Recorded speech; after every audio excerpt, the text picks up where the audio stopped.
Olá, boa noite, boa noite.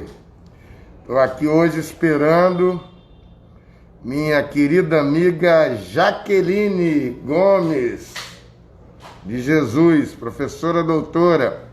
Fiz todo esse arcabouço aqui, já já eu vou tirar, é só para Jaque chegar. Professora, doutora, professora do Instituto Federal do Rio de Janeiro e aqui já doutor desembargador André Fontes,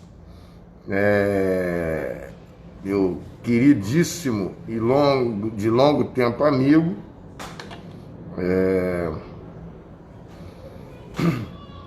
E aí, André, vamos aprovar lá o parecer aspectos jurídicos da reparação da escravidão lá na Comissão da Igualdade Racial do IAB. Cadê você?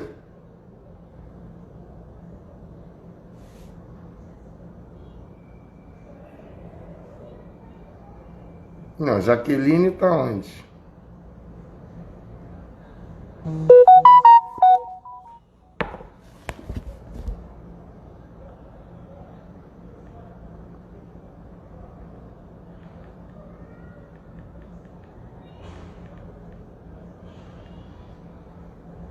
Ah, chegou a Jaque.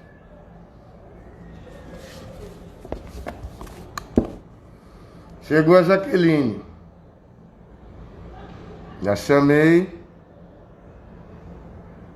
Elzimar Domingues, um beijinho para você em Uberlândia.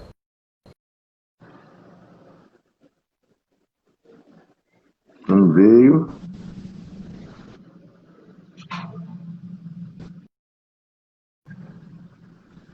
Tá vendo a Jaque, vai chegar. Saiu.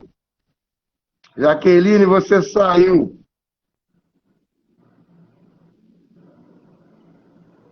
Mas está aqui de novo. Vamos de novo.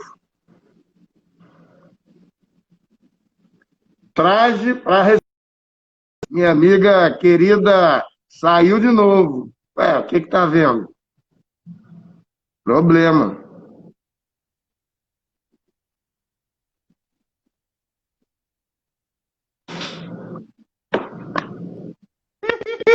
Eu corri pra pôr máscara, que você pôs máscara aí. É só de frente.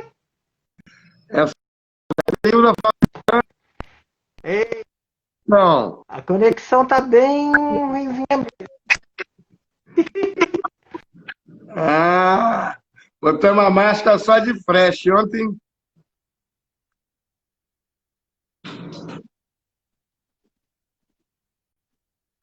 deu uma congelada.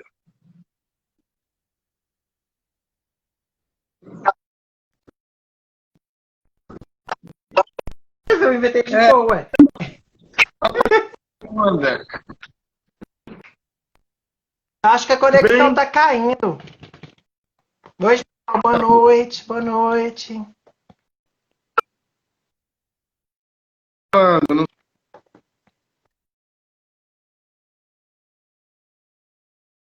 eu vou.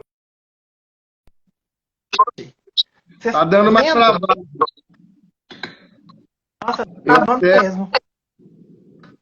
deixa eu mudar aqui, porque aí eu fico sabendo, eu entro no outro perfil e aí eu fico vendo aqui. Mas quando trava no outro perfil Aí tá. Chegamos, finalmente. Quanto tempo, Adame? Pois é, eu estava lembrando hoje há quanto tempo a gente se conhece numa amizade longínqua e que nos homenageia, né? É, eu Muita luta. me lembrei do Timothy Mulholland, né, da Nossa. implementação das cotas na UNB, aquela briga que foi lá. Me lembrei depois, eu voltando para como ouvidor da CEPI, encontrando você lá. E depois, uma coisa que me deixou de novo, muito feliz, emocionado como no dia, foi você recebendo a medalha, a Pedro Ernesto, que eu também tenho. A minha A está lá. Chiquinha Gonzaga. O meu é Chiquinha, não, esse é Pedro Ernesto, não, esse é a Chiquinha, da Chiquinha Gonzaga, da Marielle. Não foi a Pedro Ernesto? A Pedro Ernesto ainda não recebi, o estado do Rio de Janeiro ainda não me deu a Pedro Ernesto. Então, mas A cidade do Rio me deu a Chiquinha Gonzaga, das Monte Marielle. pois é, eu estava lá, E você estava lá. discurso, e o seu discurso que me deixou muito emocionado, dizendo, não, olha só, uma das peças que hoje Cecília Couto entrando, Flávia Monteiro. Oi, amigas. A galera da Cevende aí.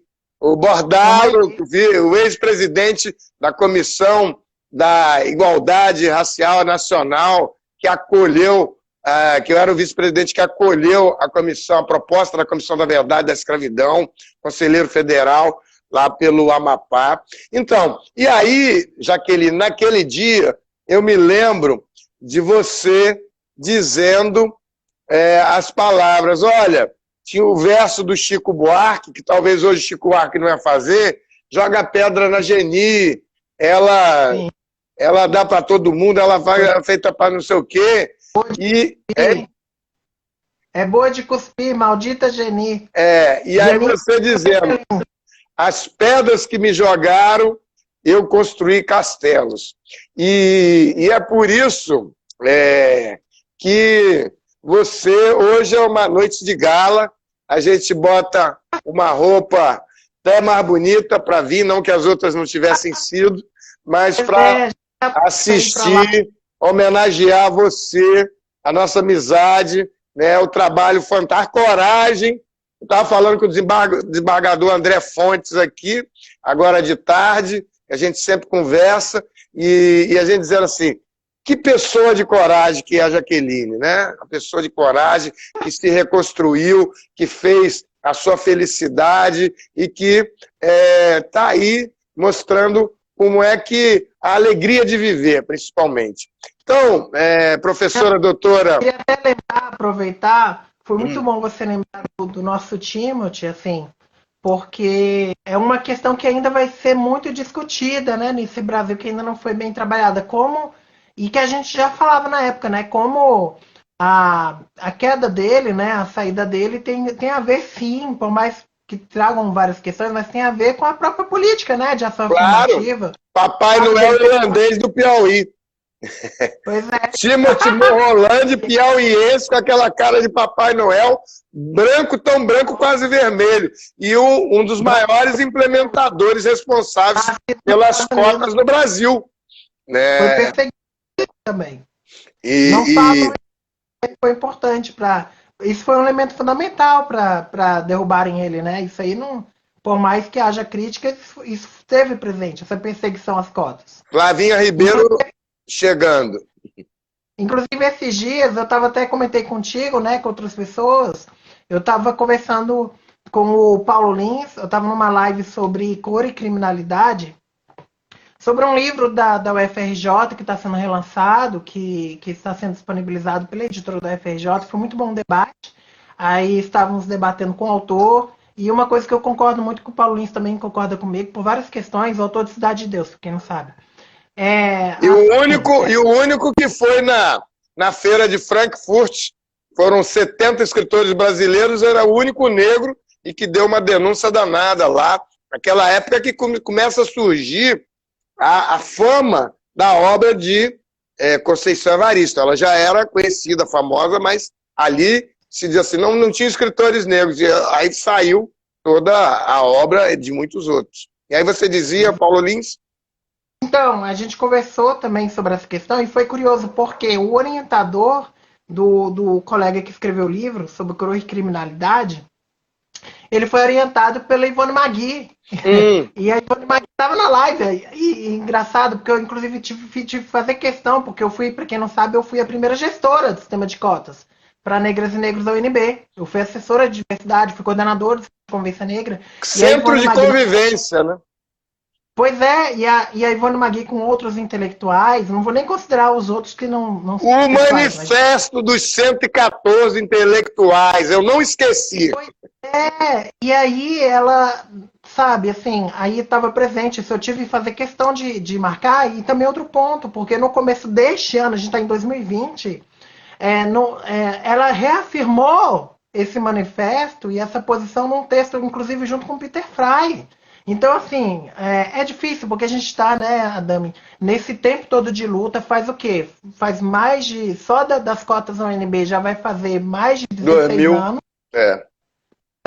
vai fazer quase 20 anos. As pessoas ainda não se tocaram desse problema, a gente vive ainda o epistemicídio, que a Sueli Carneiro fala tanto, porque não leem a gente, não buscam saber o que a gente fez. Eu estou muito preocupada também, Adami, com as comissões de heteroidentificação, assim, da forma como tem corrido muita fraude. Eu acho que a gente tem visões diferentes sobre esse ponto, mas como eu trabalhei lá dentro, eu acredito muito que é importante ter alguma verificação sobre as fraudes e tudo. Eu faço parte da banca. Eu fiz parte da banca de autoverificação do concurso de magistrado, concurso nacional de magistrado de trabalho. Eu e 2 ministros do TST. Então, e é difícil, não é que é difícil em alguns momentos. A Sueli Carneiro falou ontem, eu vi na live, ela metendo o sarrafo no tal do colorismo. E ela dizendo, a construção de pretos e pardos para constituir a maioria negra foi uma geração para conseguir passar a questão das cotas. E vai tirar isso e vai botar o quê? Pois é uma visão, às vezes, míope sobre o problema. Né? E aí vai retroceder tudo que a gente tem trabalhado, discutido sobre questões raciais. Eu acho que tem um problema da discussão identitária que às vezes chega nesse ponto, sabe? Mas então, eu não fiz ainda a sua apresentação para começar a live. Pois é, tá eu ia fazer aqui. Então, professora doutora Jaqueline Gomes de Jesus, professora do Instituto Federal do Rio de Janeiro, campus de Belford Roxo, minha amiga desde os tempos lá de Brasília. A gente começou a lembrar passagens importantes, comuns das nossas vidas, de já 30 anos atrás, e entramos no papo. Jaqueline, então eu dizia que isso daqui, Silvana Niemichevski. Ô Silvana, faz favor de aparecer, viu? Eu quero denunciar na live que a Silvana está desaparecida há um tempão, né? Ela não atende o telefone, ela não aparece, ela não dá notícia, né? Então, aí, querida Jaqueline, nosso tema e sabe que bombou aquela sua chamada de mulheres negras trans ou na reparação daquela escravidão.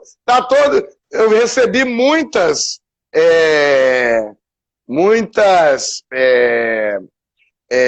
chamadas com a expectativa do que vai acontecer hoje na live da Jaqueline.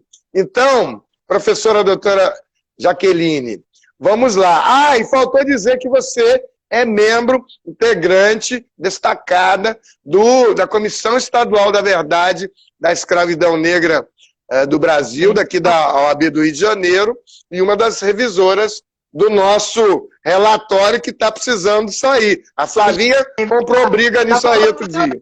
Como é que a gente vai revisar sem seu texto? Tem que mandar seu texto. Eu sou ocupado. Mas vamos lá. Então, vamos lá para a live da Jaque. Então, mas assim, nossa, é muita coisa, Adami.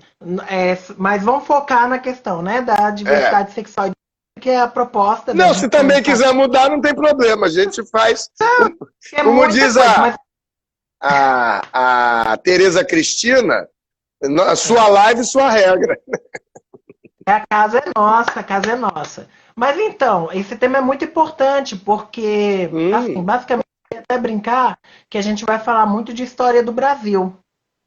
Uma história que não é contada. E aí acaba ficando muito num nicho de discussão sobre história do Brasil que pouca gente conhece. As pessoas têm uma visão muito... Claro, faz parte do projeto de poder colonial, né? A lógica colonial, de apagamento de diversidade dos povos, principalmente população, os povos africanos sofrendo muito isso, a gente como afrodescendente a gente sofreu muito. Então se construiu essa imagem de que a gente não tinha diversidade sexual e de gênero. E óbvio, né, que assim, como seres humanos, também a população que hoje a gente está chamando de negra, né, nesse processo histórico todo, ela, obviamente, teve, como qualquer ser humano, diversidade sexual e de gênero, né? E aí, o olhar, muitas vezes, é aquilo que a gente fala, aquele olhar heteronormativo, né, que nos estudos de gênero e nos movimentos sociais a gente critica tanto, um olhar heteronormativo não só sobre a vida das pessoas, mas sobre a história da própria humanidade. E aí eu quero incluir também um olhar cisnormativo, né, que é uma categoria nova que a gente tem falado, que a gente tem utilizado para falar sobre esse olhar que não considera também a diversidade de gênero em termos de transgeneridade, das identidades de gênero que não são cisgêneras, né, das pessoas que não são trans. Então, assim, é interessante falar disso porque muito antes de no Brasil a gente ter nomes que a gente usa hoje, né, como... Nosso amigo Tarcísio dando um oi para você aqui, Tarcísio, de comissões, gerente de comissões lá do Conselho Federal do AB. Então, a gente, antes de ter essas denominações que a gente usa atualmente, né, lésbicas, gays, bissexuais, é até interessante porque a gente já tinha, desde o século XVI, quando foi criado na Itália o termo travesti, já existia travesti é muito anterior a esses termos mais do século XIX, começo do século XX, que a gente fala muito de gays, lésbicas, mas assim, tinha diferentes termos para falar de diversidade sexual e de gênero, que não a que hoje a gente chama de heterossexual, porque também é estranho falar para pessoas antes do século XX, tratar questões de sexualidade ou de orientação sexual como se fossem identidades. As pessoas não se entendiam dessa forma, né? Elas entendiam mais em formas de convivência, de comportamento, né? Então, isso é muito interessante, mas é válido para a gente pensar. Só que quando a gente fala de travestis, por exemplo, aí a gente vai usar um termo para ficar mais viável, de vivência de gênero, de sexualidade não hegemônica, a gente vai ter em toda a história da humanidade, como eu disse, mas a lógica da judaico-cristã, o pensamento judaico-cristão que vai chegar no Brasil pelo caminho da colonialidade, do imperialismo, do tráfico de escravos, vai impor a sua visão que é, acima de tudo, aquilo que a gente fala muito, essa biopolítica, né? essa construção de um corpo considerado saudável, nem que tenha que exterminar alguns corpos, que é a ideia básica da biopolítica. Hoje as pessoas confundem muito quando a gente fala do biopoder, aquele conceito do Foucault, e aí usam às vezes o conceito de necropolítica do Mbembe, né?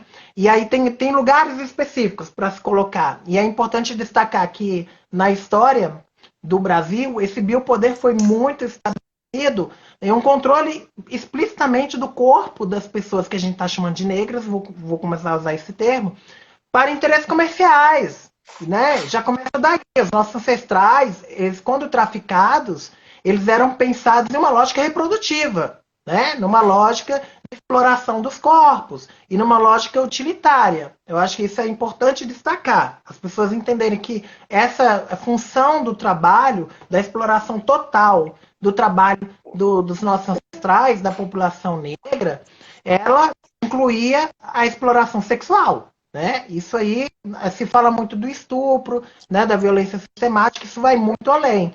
E não é estupro só, por isso que um olhar, às vezes, heteronormativo dificulta compreender.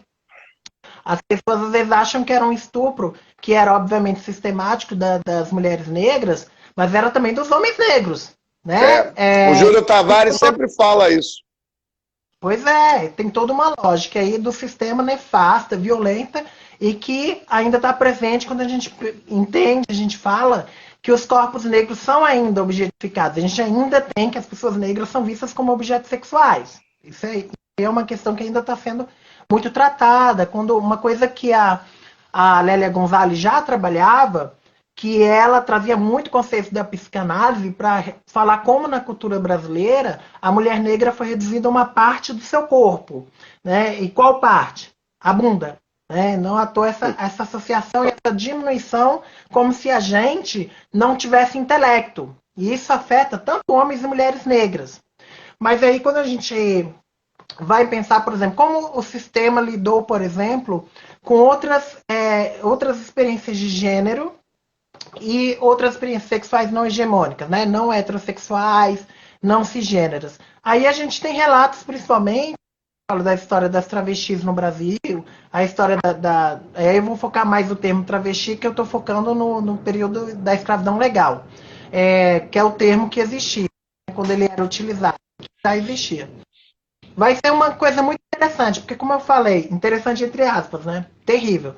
Porque a lógica de poder vai ser chegar aqui no Brasil, já se espantar com toda a diversidade vivida supernaturalmente pelos povos indígenas, né? Que não tinham as restrições de ordem sexual, né? E tabus que os povos europeus tinham. Eles vão se chocar com os tupinambás e até vários relatos de jesuítas, principalmente, chocados, né, que os tupinambás, se dizia que os tupinambás cometiam aqui todo tipo de pecado, que era conhecido. E tinham nomes também, por exemplo, para quem a gente hoje chama de lésbica, eles chamavam de sacoimbera, né, os gays chamavam de timbira, tinham experiência específica. Timbira. Até Timbira. vou comentar de Timbira, um de Timbira conhecido. Tim ou Kim? Timbira. Timbira.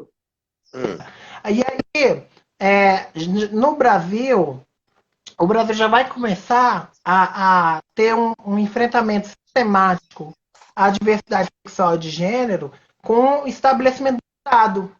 Então isso é muito significativo, né? Quando vai começar a estabelecer a capital em Salvador, você vai ter a primeira visitação da Inquisição. Né? E aí é que a gente vai ter os registros dessa diversidade que é vista a partir dos processos da Inquisição, porque o povo foi todo processado. Que será que ano? Foi 1591, a primeira visitação em Salvador. Presidente da subseção de Vassouras, doutora Rosane aqui, dando um adeuzinho para você. Oi. Então, em Salvador a gente vai ter muitos relatos, porque lá que foi a primeira Inquisição, então muita gente foi denunciada. Mas é importante lembrar que a justiça no Brasil, e é legal estar conversando, eu sou psicóloga, para quem não sabe, eu trabalho muito na psicologia social do trabalho, e para quem não sabe, a gente tem os registros dessa história não hegemônica, ela está principalmente nos registros da Inquisição, nos processos criminais, é daí de que a gente tira, porque não está na história oficial, né?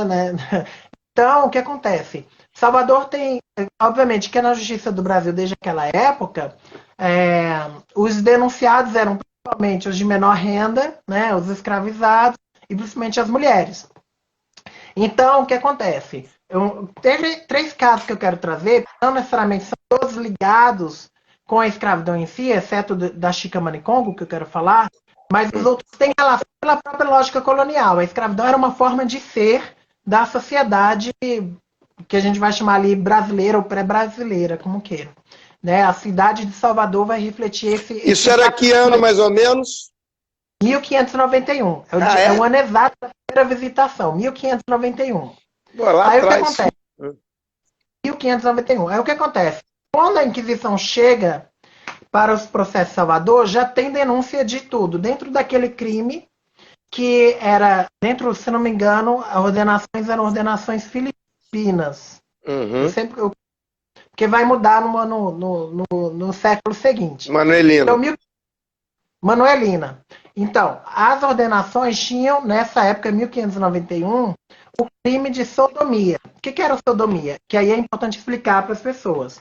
Sodomia é diferente do que muita gente pensa hoje. Sodomia era qualquer relação não reprodutiva.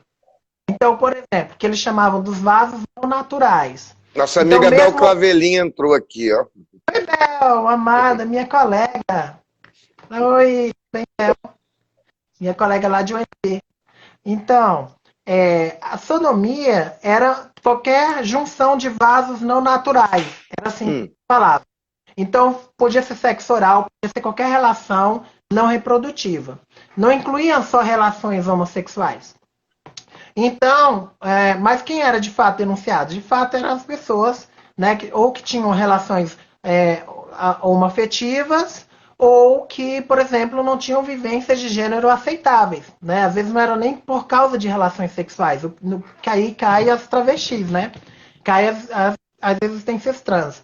Em Angola e Congo, tinha inclusive o nome para as pessoas que eles chamavam, o português traduzia como invertidos, que eram os quimbanda, né? Os quimbanda usava até a roupa, o nó era diferente, o nó não era atrás, o nó do pano da costa, né? O nó era na frente. E aí, em Angola e Congo, se entendia que era quimbanda, que no português entendia que era invertido. Que aí cabia um monte de gente, gay, lésbica, trans, travesti, como a gente chama hoje.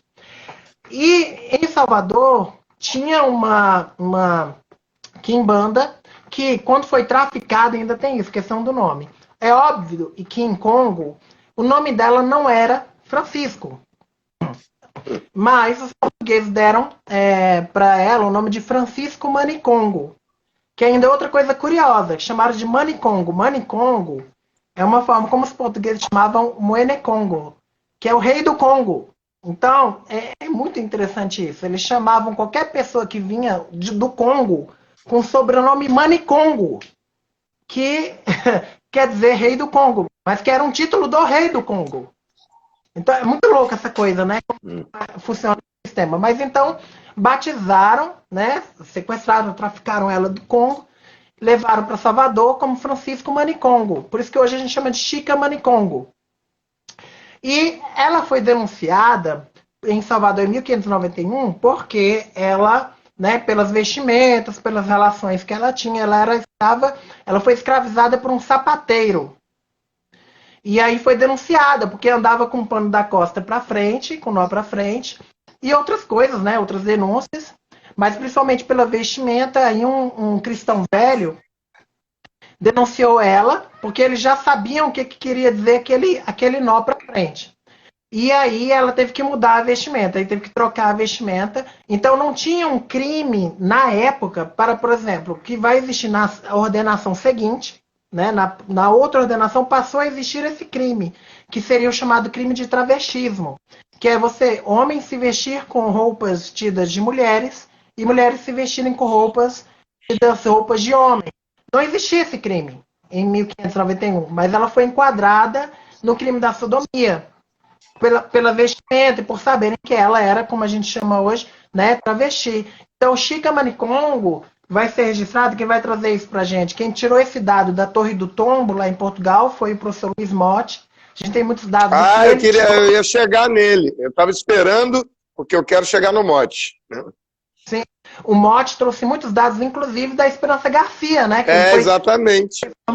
E eu acho que ele não foi suficientemente reconhecido até o momento. O professor Azito Diva Zito, que é presidente da Comissão Estadual, na verdade, da Escravidão Negra da OAB de São Paulo e membro da Comissão Nacional. Eu queria, inclusive, Jaque, pedir para você me ajudar a gente fazer o reconhecimento adequado da pesquisa do professor Luiz Motti, né? E como historiador, ele é conhecido como é um ativista do movimento do Grupo G da Bahia, do Grupo Gay da Bahia. Mas ele é um pesquisador que foi lá e trouxe de Teresina a carta. Não é que ele trouxe a história, mas o registro da história da carta de Esperança Garcia. E eu acho que não se fez justiça adequada a esse esse feito histórico. Então, eu tenho denunciado muito a questão do apagamento e o cancelamento. A gente fala tanto em apagamento e invisibilização. E o tempo todo eu vejo fazendo assim, cancelamento, que é um termo da treta da internet. Sabe? Cancelamento. Então, eu acho que cancelaram o Luiz Motti nesse aspecto daí. E eu queria fazer esse pedido para você me recuperar. E apagamento da produção, por exemplo. Eu fiz um artigo agora, em 2019, sobre a Chica Manicongo, retomando vários dados, principalmente do Motti. E aí é um artigo científico, eu recomendo quem queira aprofundar nessa questão. E eu acho importante isso, retomar essas fontes. O artigo chama Chica Manicongo, a transgeneridade toma palavra, porque na verdade eu pego a referência de Chica e como hoje a população trans, o movimento trans tem tomado esses elementos de história para criar novas narrativas no teatro, né, na arte. É muito importante como a gente reconstrói a história, porque é isso, né? Tem muito de ficcional na história, mas com base em dados. A gente Nós não vamos inventou chegar a no zumbi, na questão do zumbi, mas deixa para o final. ainda tem uma história, porque acho que dá para chegar nele. Deixa eu só falar de outra vítima da Inquisição, antes de chegar nos vídeos, que aí entra uma polêmica com o mote também, que tem narrativas, né? Aí entra a questão das narrativas. Mas vamos lá. Então, e quem é mais novo não sabe, né, dessa história do zumbi. Mas a gente chega lá, calma. Então, eu quero falar de uma outra pessoa. Aí não é uma escravizada, mas tem a ver com o contexto da escravidão, que é a Felipa de Souza. O que acontece? Em Salvador, na mesma época da primeira visitação, também, além da Chica... 1590. 1591. E aí o que acontece? Foram denunciadas umas 20 mulheres. As 20 mulheres foram denunciadas por sodomia, por lesbianismo. Como dizia depois, hoje a gente fala lesbianidade, né? Por serem lésbicas. E tudo era sodomia. Tudo era sodomia. Então elas foram denunciadas por se deitarem com outras mulheres. O que acontece? Só uma foi condenada. E aí entra o Brasil. Como é que começa o sistema judiciário do Brasil? Né? Por quê? De novo, isso aí também pesquisa do Lismotti. A Filipa, ela ficava com a esposa do tipo ministro da Fazenda da época, tá? O ministro da Fazenda da cidade de Salvador. E aí, é muito, muito interessante. A esposa não me lembro agora o termo que se fala, é alguma coisa da Fazenda, não me lembro o termo, mas era tipo o ministro da Fazenda lá da capital, da colônia. E aí, ela foi denunciada também. Só que quem que pagou o pato?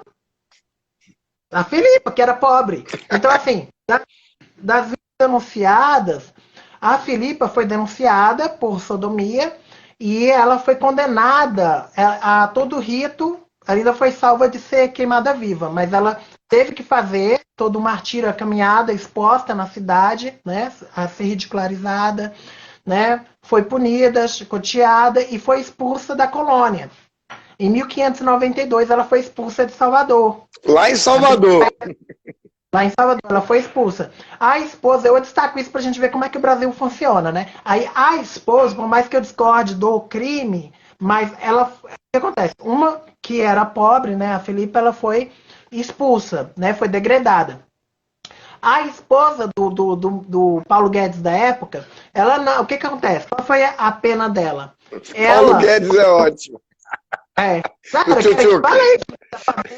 aí ela foi obrigada, a mulher foi obrigada a pagar a cesta básica e fazer orações. E deu certo? Então, mas é isso que ficou para a história. Então, olha só como é que funcionam os processos no Brasil desde então. E aí, só que vou entrar numa outra figura que eu acho importante, que fala também desse sistema no Brasil. As pessoas, em geral, quando pensam na Inquisição, elas acham que era uma coisa totalmente arbitrária. Mas o que acontece? Não era em si a igreja que executava, né? O Estado, ele executava. Então, o que acontece? Houve um caso em que no Brasil se começou com se burlar a lei, se burlar a própria lógica, né, da própria Inquisição, em nome dos preconceitos. E em nome de que poder. Eu acho que é bem o caso do Tibira do Maranhão, que é o índio que eu quero falar, que é considerado também o primeiro indígena que foi alvo dessa perseguição por ser, como a gente chamaria, gay. Né? Porque, como eu falei, é meio bizarro falar de pessoas gays e lésbicas naquela época, mas é isso, dá para enquadrar nessa ideia. Mas o que acontece? Tibira, ele era, como a gente pode falar, era gay, era um indígena que vivia em São Luís do Maranhão. Então, em 1614, ele foi denunciado. Tá? Ele foi denunciado por 1614. 1614, em São Luís. Aí o Tibira, e olha só, óbvio que o nome dele não era Tibira. Porque, de novo, você lembra que eu te falei que Timbira era como os tupinambás. Então as pessoas deram o nome pro cara para ser conhecido como Timbira. Chamaram ele de viado, tipo, chamar o cara de negão, viado, gay. Então, assim, reduziram ele, a gente não sabe qual é o nome dele.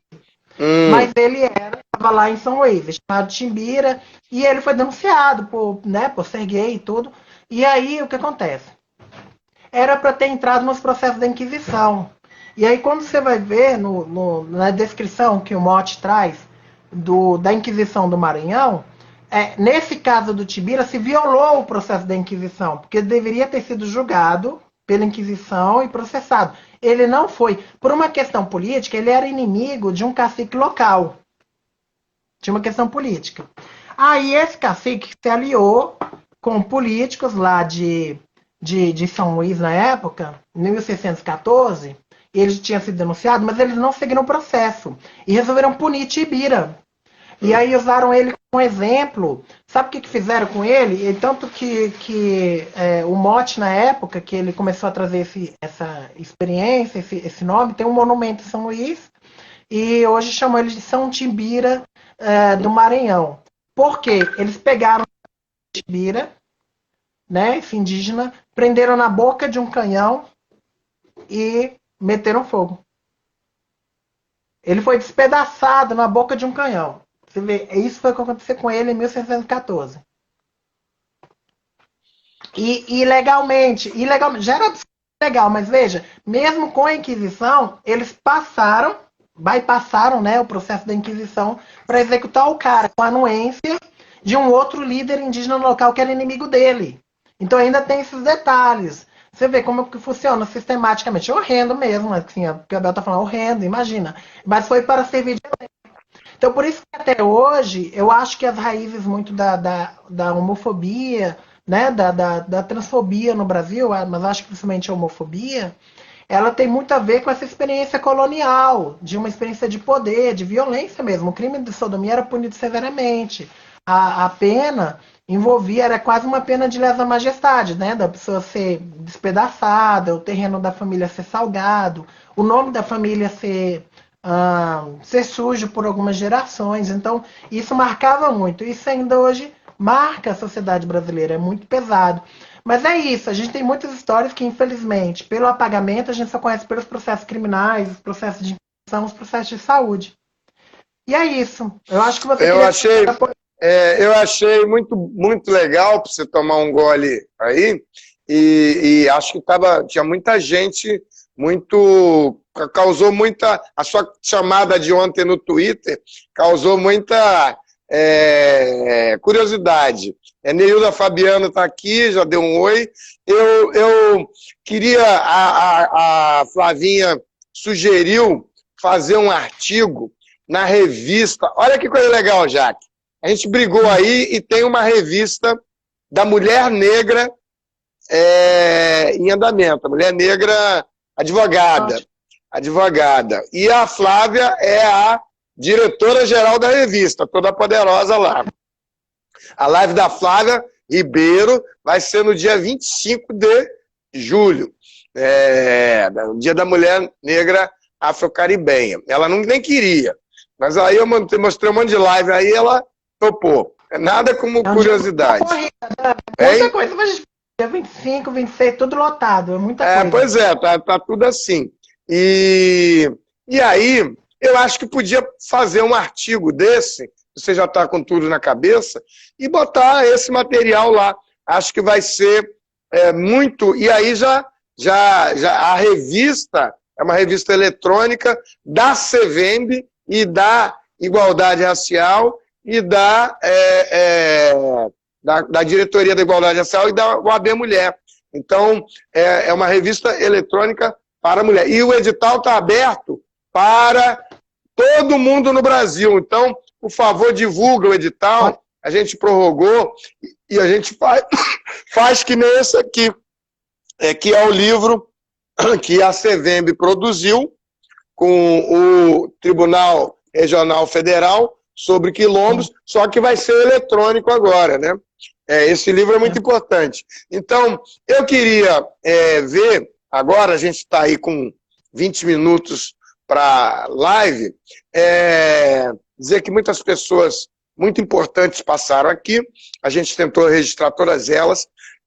Eu queria, primeiro, fazer esse negócio, vamos fazer um registro importante para o Mote. Você me ajuda aí com os contatos. E segundo, e como membro da comissão estadual, né, como membra, e também a questão que é sempre polêmica, duas coisas.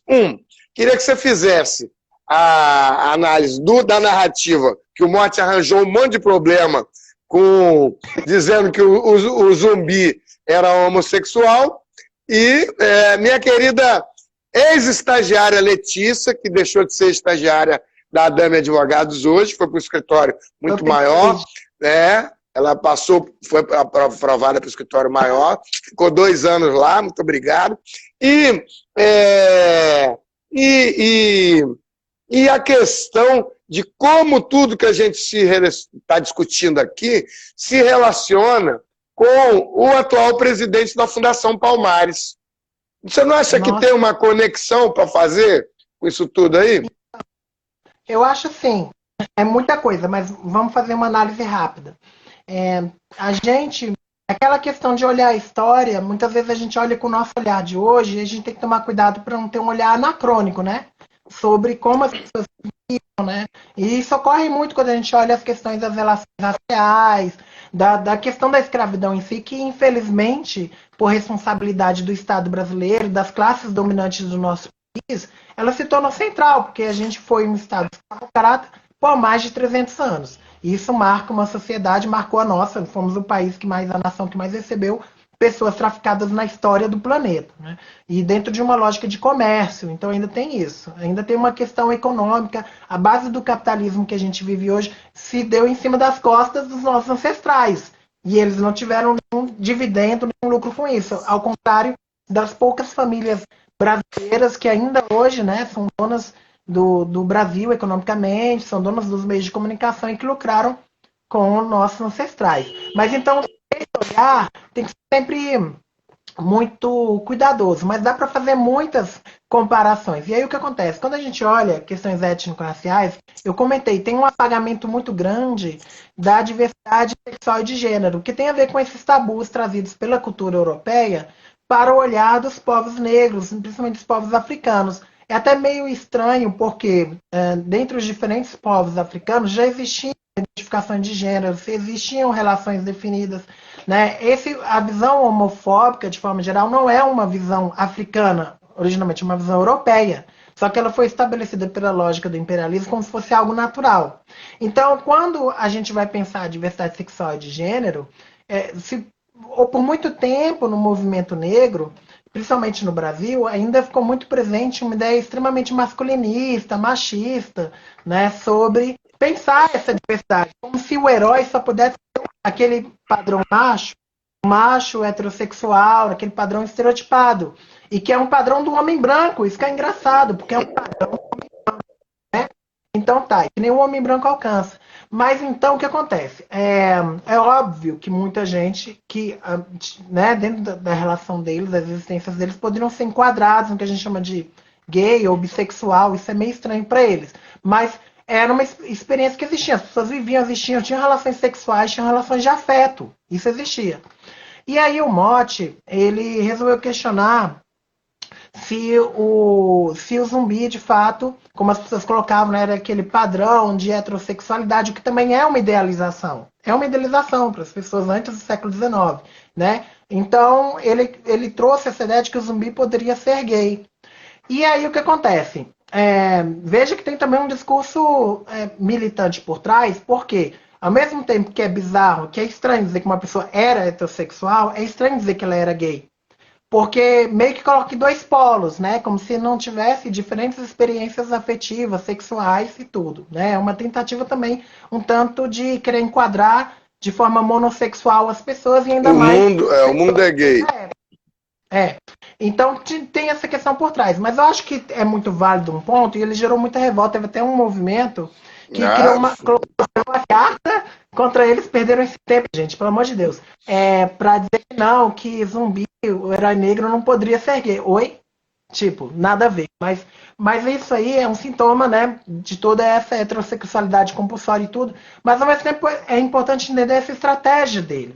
E aí tem um ponto que eu acho importante colocar. De fato, a gente não tem como afirmar nada sobre a sexualidade, né, principalmente de zumbi, né, ou daquelas pessoas, porque muito do que a gente conhece deles é mito, né? A gente pega dados básicos, não tem como saber qual era a vida sexual das pessoas no século XVI. A gente sabe, né, de Chica, de Filipa, de outras pessoas que foram processados na Inquisição. As pessoas confundem uma vez, Adame, foi engraçado, eu estava trabalhando com um colega japonês, numa pesquisa sobre representações sociais.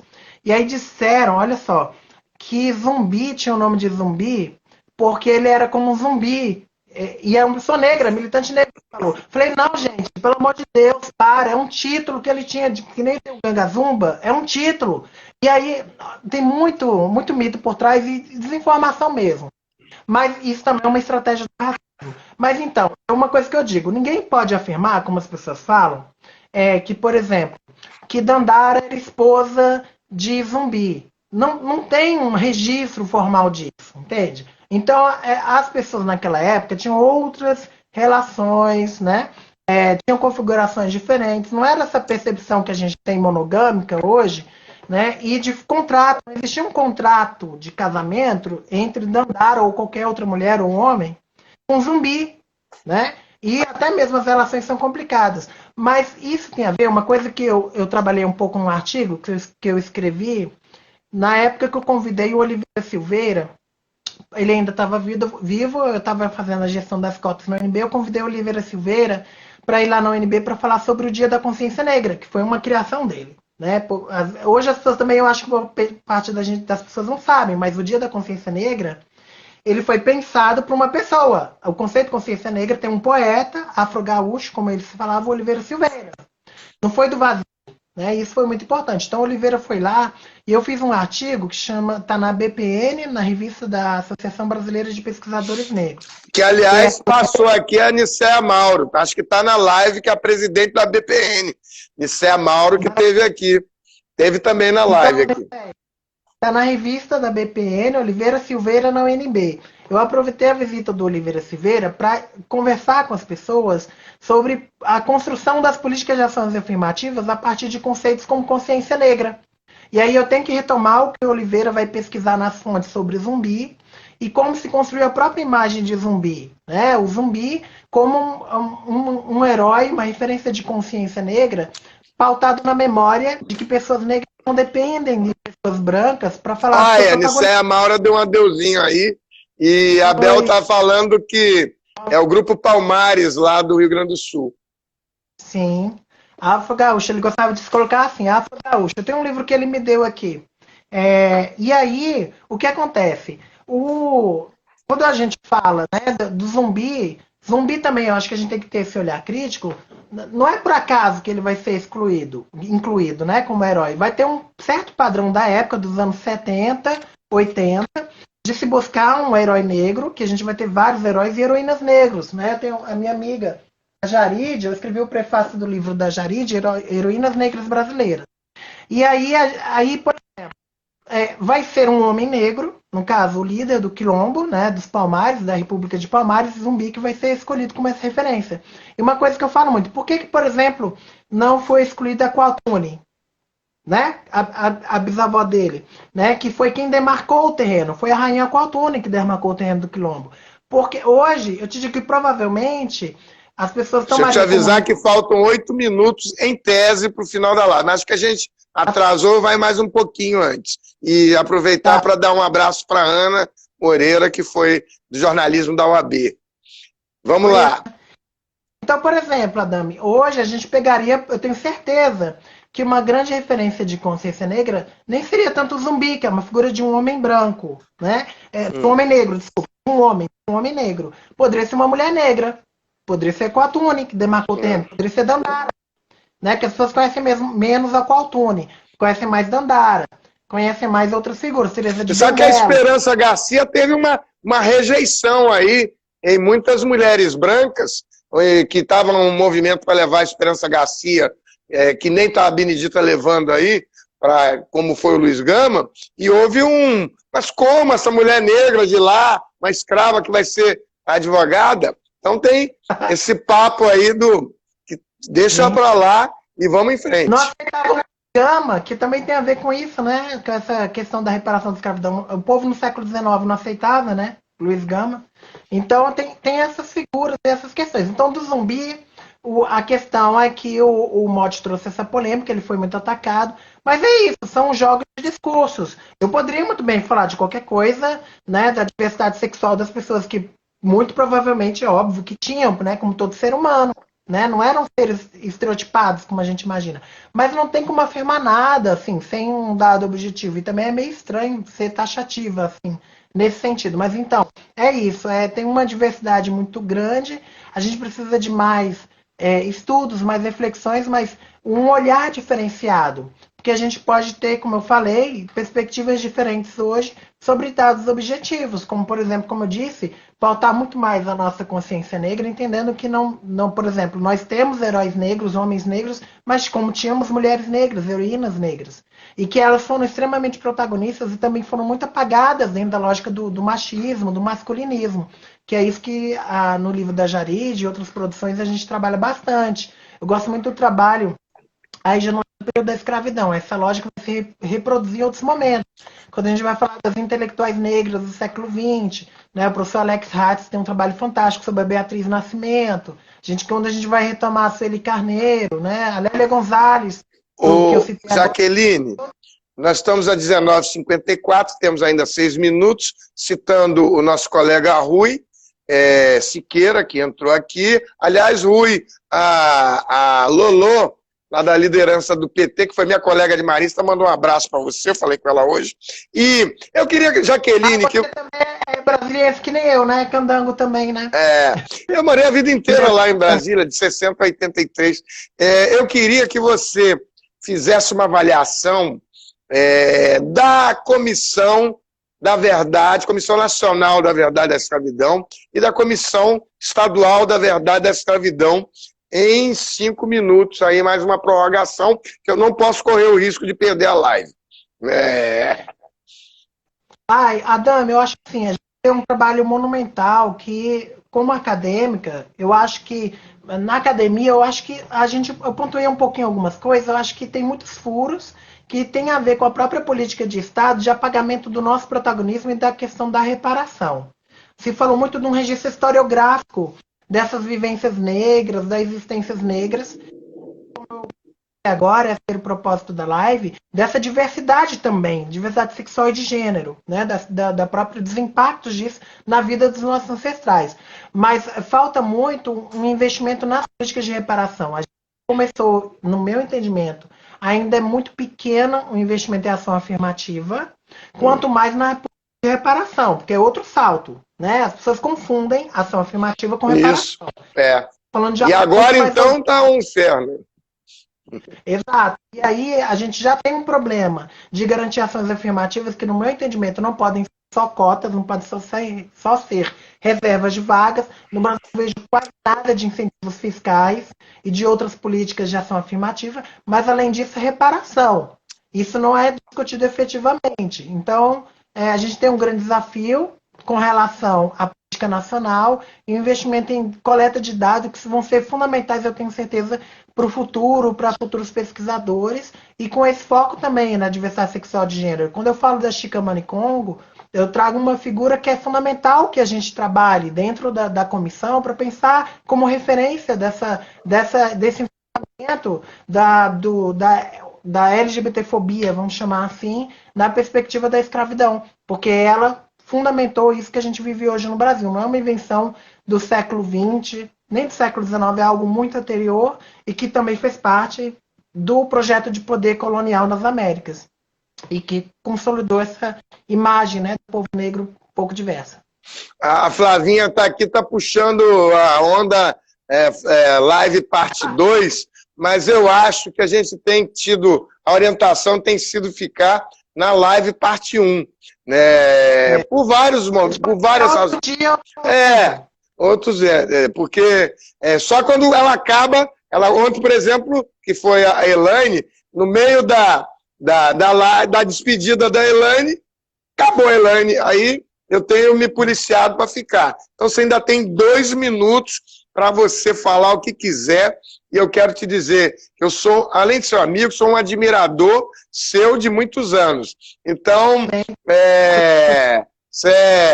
a gente faz um outro dia, que é para dar aquele gostinho de pouco. E você fala o que você quiser, Jaque. Então, é isso, gente. Eu estou muito, como eu falei, eu estou muito preocupada com as ações afirmativas hoje. A gente tem que aprofundar. Eu estou muito preocupada. Eu entendo as novas gerações, elas não têm tanto acesso às leituras que nós tivemos. Eu gosto muito dos colegas, dos atuais autores, mas tem autores mais antigos, pessoas pensando, e que precisam, tem que ter um conhecimento dessa história. E, por exemplo, eu não é só lacração, não. Gestora do sistema de cota, tem gente que, mesmo da UNB, não sabe que eu estava lá, né, no começo. Né? E tem um processo também que você conhece político de apagamento dessa história. Né? Mais que haja controvérsias, acho importante lembrar de figuras como Timothy, de figuras outras que estão presentes, e lembrar principalmente desse trabalho de diversidade sexual e de gênero. Acho que é algo que a gente tem que se focar mais nas comissões, trazer essa... A gente tem que fazer...